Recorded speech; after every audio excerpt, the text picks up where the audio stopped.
ईद की गर्मागर्मी में हमारी छोटी को तो कुछ हो गया है। चलिए आपको भी दिखाती हूँ।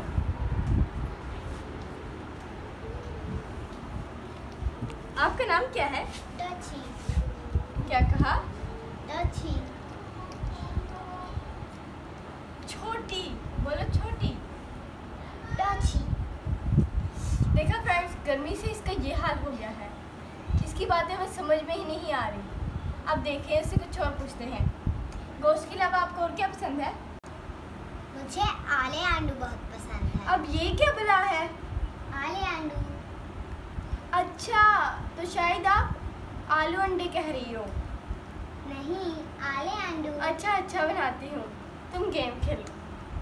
आहा, मेरा टैबलेट। टैबलेट नहीं, लैपटॉप।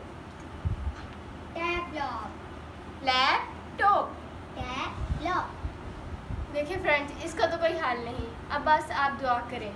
मेरी तो इसकी बातें सुन के दर्द में सर और तारों में आंखें नाचने लगी हैं। इससे पहले कि आपकी समझ में उल्ट हो जाए। अल्लाह हाफिज़।